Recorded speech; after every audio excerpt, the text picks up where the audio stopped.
I'm anti-MLM, or I'm anti-doTERRA, or I am anti-essential oils, and I'm gonna find everything I can against them and just hurl this ball.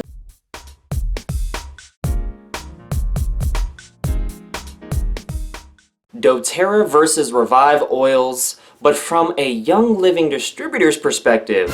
What's that all about? Well, this is part 2 of my little mini series that I'm doing, so make sure to watch part 1 if you haven't already done so, and there's also a part 3 and 4. Links will be in the description below. Alright, so let's get right into it.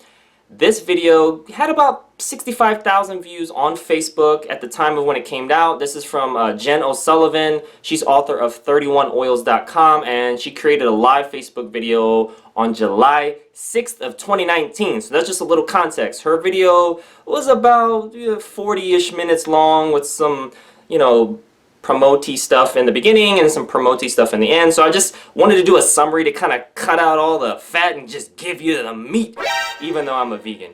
Anyways, here we go. The summary of her video, which, again, the links will be in the description below so you can watch that video and then also check out some other stuff. She said she could feel Young Living going deeper because they are unadulterated. Now, you could definitely go want to keep that phrase in mind for part 4 of my video in my series, but I'm getting ahead of myself, but I'm just giving you a summary. I'm just giving you a summary here. She gave an overview of how doTERRA got started from people that worked for and with Young Living, and how Dr. Robert Pappas of Essential Oil University left doTERRA and is now at Revive, at least at the time of that filming. She also said that Young Living is the company that everyone is trying to beat since they are at the top. All right, I'm gonna use quotations because these are her words. I'm just summarizing.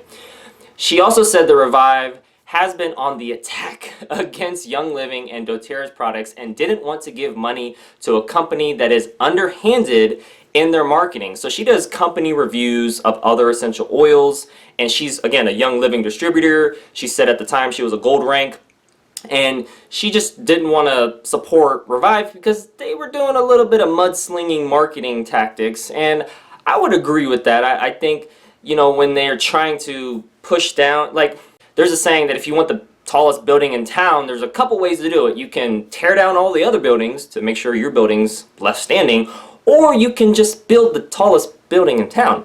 Those are 2 options, but can you guess which one Revive kind of went with? Well, I'll let you decide. I'll let you decide with all the information and videos I'm providing. Alright. She also said that Emily Wright said that APRC was bought and paid for by doTERRA, and Dr. Robert Pappas said that APRC was doing bad science to attack other companies. So she was doing a summary of the PDFs that I basically gave in part 1, but this was from her perspective, and she was combining a little bit of outside knowledge and information too. Again, this information, it's important you do your own research and verify things, even things that I'm saying, so that you don't just believe it, but you do your own research. You research all the articles yourself, the PDFs, her website. That's why I'm splitting all this up into 4 videos, because this will be way too much to cover in one, and it's just so much better to kind of digest a little bit at a time. Alright, here we go. The next thing that she said was that Gary Young created the terms Therapeutic Grade, or TG, and the aromatherapy industry had a field day, meaning they didn't like that term, just like, people don't like doTERRA's term CPTG, which Revive mentioned in one of the PDFs as being, a fake marketing term, basically. And yet they also had their own little term called like GPTG, which is Revive, and so they're kind of like the pot calling the kettle black. But anyways, the industry doesn't have a quality standard, so each company had to come up with their own quality standard, and if it's been approved upon or explained, that's where that term comes from. So people kind of attack the CPTG without understanding that, again, the essential oil industry doesn't have a quality standard. There's not like a USDA organic oil certification. And even the organic labeling is falling short. That's a whole nother topic. We're not going to go into that, okay? Anyways, she also mentioned the idea of a world database of plant profiles to verify if an oil is adulterated or not. And meaning, Young Living's been around so long that they got all these plant profiles to see what's the best or not. Yet, when a third party looked at 11 different companies, I'm going to cover this in part 3, but I'm just giving you a sneak peek. one company pretty much said, don't include our results. Can you guess which company that was? I guess you'll have to find out in part 3. But anyways, she also said that she 1000%, not 100%, not 110%, but 1000% stands behind Young Living and will never switch companies, and gave a solicitation to join Young Living with her. I mean, she was kind of covering that on the back end, so on the front end, you know, she's talking about some stuff that she wants to give away in a book and stuff. So I'm, you know, I kind of, like I said, I removed the fat from the video and just trying to give you the raw vegan meat, so to speak. You know what I'm saying, right? No? Alright, anyway. I will agree with her in that you do need to do your own personal research. That is one thing I will agree with her on, because I think it's important to try to identify with people what you can agree upon and what you can agree to disagree on, and do so respectfully.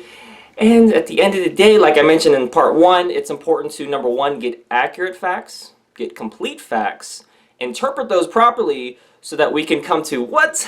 An accurate conclusion about whatever it is that we're researching. And that's more like research etiquette, or maybe even when you're talking to people, discussion etiquette, that doesn't really get talked about a lot. It's pretty much just like, I'm anti-MLM, or I'm anti-doTERRA, or I am anti-essential oils, and I'm gonna find everything I can against them and just hurl this ball. Just like, well, hey, time out. There's an oil for that. And number 2, it's not about trying to, you know, stick it to the other side or pull them to yours. It should be about just seeking understanding, getting perspective, agreeing to disagree, respectfully. A keyword, respectfully. That's why, because good night. I mean, I have a comment filter on my YouTube channel, and it filters out a lot of bad words. Let's just put it that way. Stuff I can't repeat, because then this show would definitely not be family friendly. Anyways, that concludes today's video and part 2. Again, there's a part 3 and part 4. Make sure to watch those. And all of the links that I talked about will be in the description below. If you liked today's video, make sure to give it a big thumbs up. Share this video with somebody that would benefit from it, whether that's parts 1, 2, 3, or 4. And because, again, I believe it's important you get as much perspective as possible in this particular case, so you know how to look at things and either defend it, you know, with accuracy, or you know how to at least speak on something that you've, you know, done your own research too. This video and this video series is just a starting point. You know, you're just attaching a face with the data, and you know, so let's unleash the data. Let's do it. And I will see you in part 3. Let's get it.